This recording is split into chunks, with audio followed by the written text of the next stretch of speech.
Hello, yan. Magandang araw sa inyong lahat. Ito, meron tayong printer L3110. Samahan nyo ko guys, no? At share natin to kung paano natin ayusin to. Ang problema nito ay sa feeder niya. Minsan okay naman yung feed ng bond paper. But kadalasan nito ay laging nag-paper dyan. So, sa ganitong issue, ang salary nito yung kanyang ruler. Uh, meron tong ruler, which is yun yung ayun yung ang function niya, yung ruler na yun, yung kumakain ng papel para mag-fit siya. Okay, so ito na ating bubuksan. Buksan mo lang yung cover dito sa harap, tapos may makikita kang tornilyo dyan, dalawa yan, tatanggalin lang ninyo. Yan. Common yung mga ganitong cases sa mga printer. Kahit na anong printer, no? Kapag yung printer mo ay medyo gamit na gamit sa pagpiprint, yung kanyang feeding function sa feeder niya ay napupudpud talaga yung rubber. So, ayan. Iangat nyo lang yung kanyang pinaka scanner. At yan, magkakaroon na kayo ng access. Ito, meron ditong cable tape na yan. Tatanggalin lang ninyo yan. Bali, tatlo yan, ano.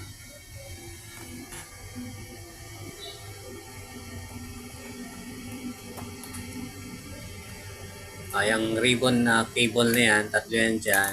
Tatanggalin nyo. Pagkatapos niya matanggal, wala nang tornilyo dito sa likod. No? Medyo i-slide mo lang konti para mabunot mo yung scanner niya. Ayan. So, ganun lang.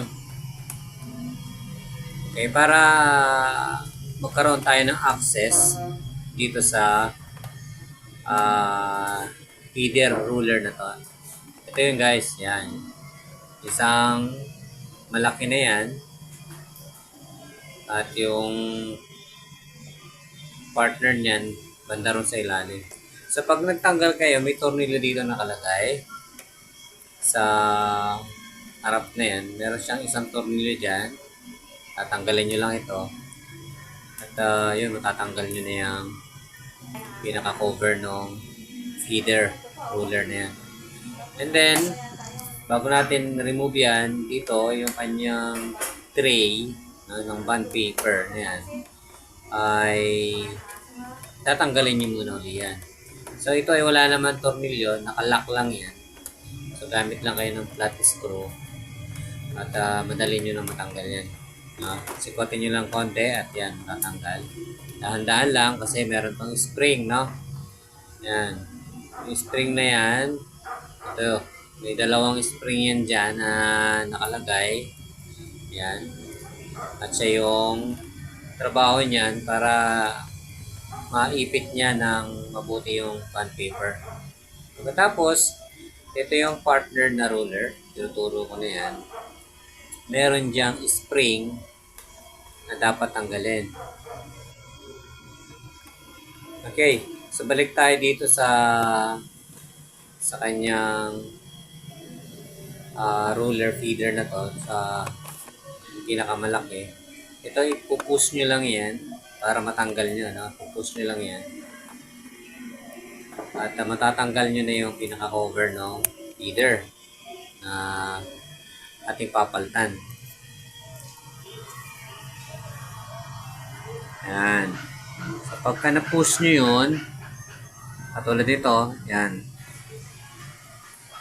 Madali nyo na ma-remove yung pinaka-cover ng ruler feeder na yan. Alalay din, no, guys, pagka nagtanggal ganyan. Tapos, kasi may spring yan dyan na maliit. Napaka-hassle niyang spring na yan kapag yan ay tumalsik, no? Marami ng beses akong talsikan yan at napakahirap hanapin kung saan sumisingit yung spring na yan. So, dahan-dahan para matanggal mo yung spring, gamit lang tayo ng ng tweezer. Yan. Ngayon, pag na-remove nyo na yan, ay matatanggal nyo na yung pinaka-cover na to. Ito. Yan. Kasi pag hindi nyo tinanggal yung cover na yan, ay hindi natin matatanggal tong parts na to. So, yung spring na yan, yan yung sinasabi natin. Yan. Kasi yan, pag pumitik yan, ako, problema. Hirap hanapin yan. Lalo na kung wala kayong pamalit niyan available. So, lalay lang.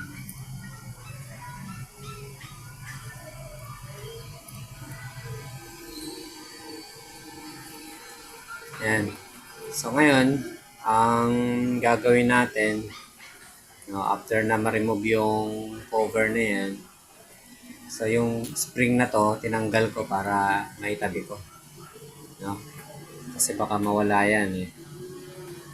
Ayan, natanggal na natin. At pwede na nating ma-access yung ilalim na to. No? Pinaka-ilalim.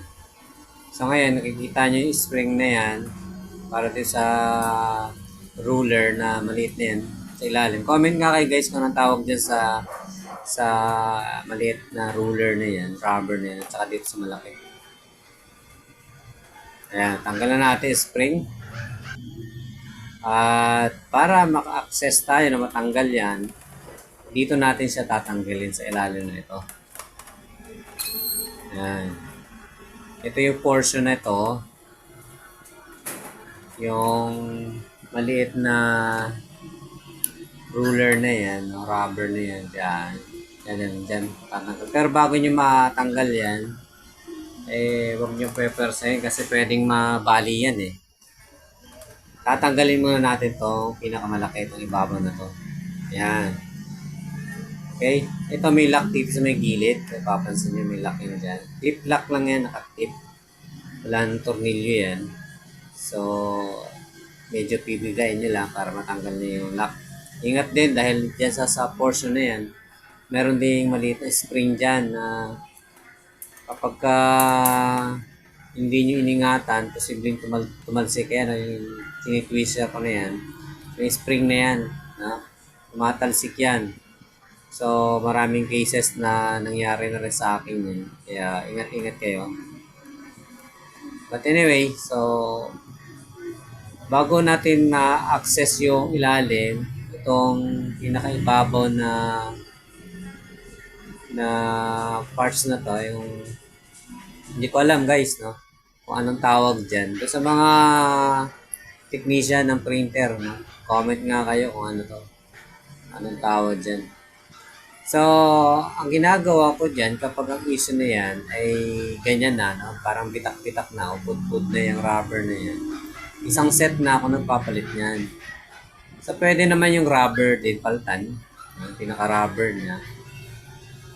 Isang set na. Ngayon, habang tinatanggal ko tong partner na ito, so, medyo, no, merong sumasabit siya. Ayan. Ingat yan dahil pag hindi nyo ingatan, nakahati yan sa dalawa. No? Pipitik yan. So, ingat-ingat pa rin. Ayan, ngayon, may access na tayo dito para matanggal natin ito pang ilalim na feeder na to. Ayan. So, tatanggalin nyo lang yung ganyan. Wala na, tanggal na.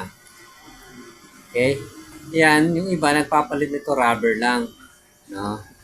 So, pwede naman yun, yung pinaka-rubber. Yung maliit na rubber na yan, at saka yung kabila, yung malaki rubber. But ako, meron naman pang spare na pamalit. Ayan. Isang set na. Kasama na yung holder niya. Papalitan na natin yan. Pati itong yung pang-ibabaw niya na yan, papalitan na rin natin ng bago. No? Ayan. Mura lang naman yan, no? Kayang-kayang ng bulsa ng ating mga customer yan. Now, dahil meron tayong pamalit, ang gagawin natin uli, no, ay siyempre, kung ano yung huling binaklas mo, yun ang una namang kakabit. Dahil ito yung huling binaklas natin, yan yung una ninyong ikakabit. Ayan. Now, clip type din yan, no? Wala namang tornilyo yan. Clip lang rin dyan. Meron siyang parang snap lock. Pagka pinus mo yan, maglalak yan. Ganito, oh. Okay. So, yun. Nakalock na yan. So, dapat meron siyang play para masabi natin na nakakapit na yung kinabit natin na yun. Ngayon, siyempre lalagyan natin yun ng spring. So, baka makalimutan yung lagyan ng spring, no? So, magtataka kayo bakit hindi rin nag-fit. Ayan. So, yung iba naman, yung mga basic lang nito, ay napuputulan lang ng spring, kinakalawang, kaya minsan hindi nagpipit. Okay pa naman yung rubber, pero yung spring na yan, putol na. No, kaya ganon, yun. I-check din natin ito, no, yung spring na yan. Commonly rin yan, no, common issue rin yan na napuputol, no. Okay, so kita nyo, madumi. Linisan ko na rin to. At para hindi na rin maging hassle, itong dumi na to pagka nag-fit tayo ng paper. Kasi isa rin to dahilan, no, sa sobrang dumi, nag-paper jam din yan. So, linis-linis lang pag may time. No? Much better nito, meron kayong blower no? Para mas maganda. But in my case, wala tayong blower today na available. So, kaya naman ng brushin na lang natin. Okay? At ang susunod natin, itong pang-ibabaw na feeder na to, ruler na yan, no? Kakabit natin yan. So, sa pagkabit, ay dahan-dahan din. Yan. Ito. Ngayon, ang position niyan, ganito ang position niyan. Yung malaking butas, yan, dyan natin ipapasok yan. Yan. So, baka baligtad ang pagkakalagay nyo, no? So, mahihirapan. Yung problema ay ipasok yan. Yan. Itatiming nyo lang yan na isuksok ng mabuti. Malalaman nyo lang yan kapag goods na yung pagkakasalpak nyo ay magkakaroon ng ano yan, snap lock, no? Maririnig nyo na tutunog yan, no? Clack, dati yan, no? Ibig sabihin yun, maganda na yung pagkakakabit ninyo. Okay? Ayan. Medyo mahirap din, ano? Kahit pa paano, mahirap din ito. Lalo na sa mga beginners. Ayan, ikabit na natin. Tapos ng spring na to, babalik natin doon. Pinaka-cover nyo na yan.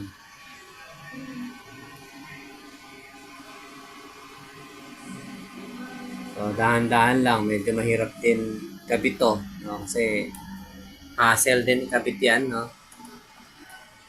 At ginagamitan na lang ng ano yan, techniques.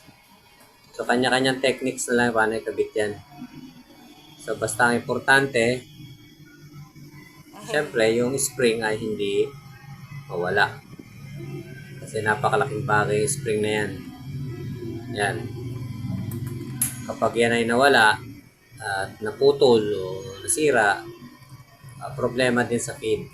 But ito sa ginagawa ko na to, kita nyo naman buo yung mga spring at walang duda na yung pinaka rubber na yan sa ilalim at saka sa ibabaw ay pudpud na. So, yun ang ating pinalitan. At hindi ako nagpapalit ng hindi set. Kasi iba binabaligtad lang nila no? Tinitwist lang nila yung rubber sa ibabaw. So, para sa akin na palitan na ninyo yung buo yan kasi mahirap yung back job. Mahirap magkalas. Tapos ganun lang yung gagawin mo. Magbaback job lang rin yan. So, para sure ball ng trabaho, palitan na ng bago. No? Partner na yon para walang problema at tumagal. Yan, tinotornilyo natin. Pero, parang mali yung tornilyo natin na ilagay. No? Ito pala. So, tanggalin natin yan. At, itong isa ang tornilyo niya, hindi yung pinabit ko kanina. Ayaw ko masya eh. Ayan.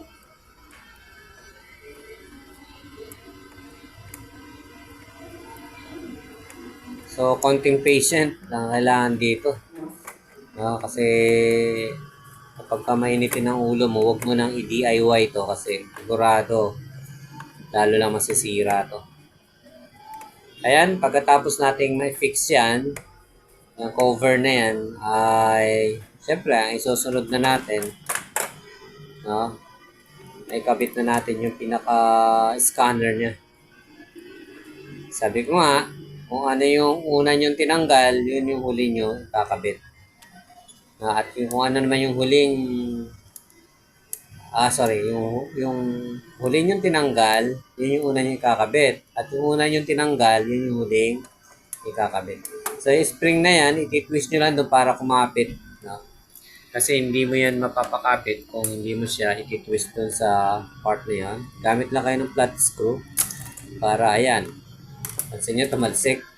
Hassle din ito, no? Pagka hindi mo ma-timing yan ang pagpasok dyan sa lock niya na yan, matalsik yung spring. So, gamit lang kayo ng screw para ilapat nyo na ang maayos yan.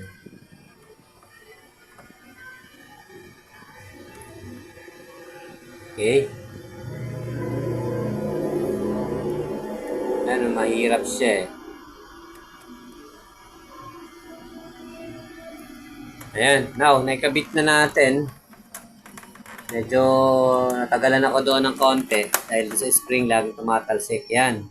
Yung proper installation yan, dapat to naglalaro yan. No? Meron siyang play, gumagana yung spring.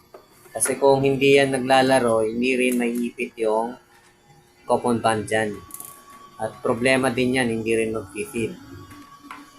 So, marami palang causes no, ng feeding problem sa feeder niya. But dito, yung main problem niya, yung pinaka-rubber lang talaga. Okay? So, okay na to. At yung last, yung kanya scanner, ikakabit natin.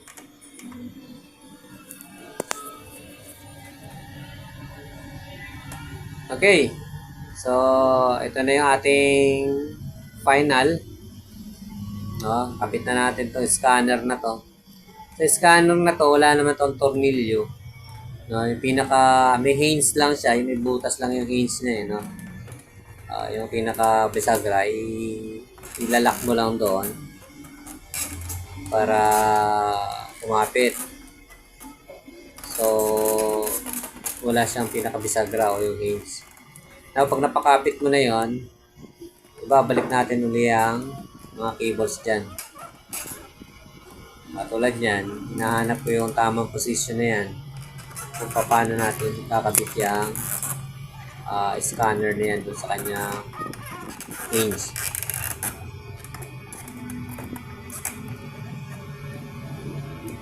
Medyo sumasabit eh.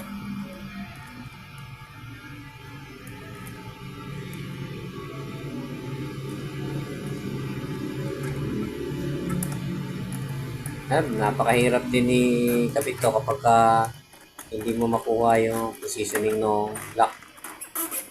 Ayun. So, lumapat na. At yung so, next step natin ang pagkakabit ng ribbon cable na ito. ilaw ako eh. Ang hirap no, kasi ako na yung nagka-camera. Diyan ba ang pwesto? Ako pa rin yung Pero kasi kapag dito, nandito yung mata, nandito yung... nag-i-install. Hindi ko malaman kung saan ko yung position. Isang kamay sa camera, isang kamay dito sa printer. So, hirap talaga. Ayan, humingi na ako ng assistant. Huwag mo tama. Maghawak nung Baka di camera maliwanag yan eh. para makita ninyo kung saan ko inilalagay. Baka di maliwanag yan. Pagpasensyahan nyo na, yung aking nagka-camera ay mali yung focus. Wala. Hindi niya na-focus. Pero ang ginagawa natin dyan, Tamaan yung mata ko. no, yun yung pagkakabit ng pinaka ribbon cable na yan doon sa kanyang connector. Hassle din to ikabit kasi alanganin yung position nung connector niya sa location na yan. Kaya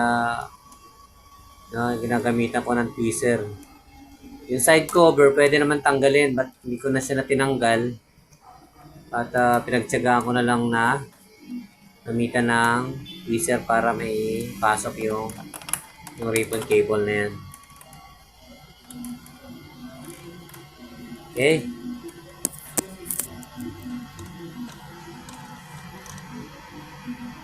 Kita nyo?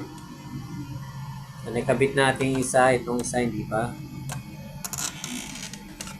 Yan. So, medyo mahirap nga.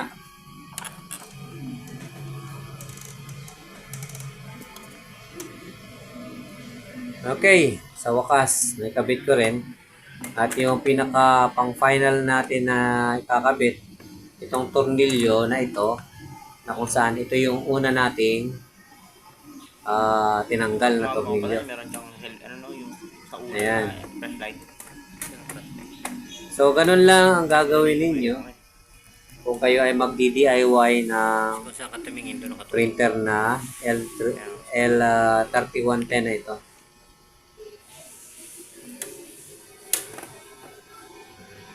Pagkatapos, testing na natin kung okay na.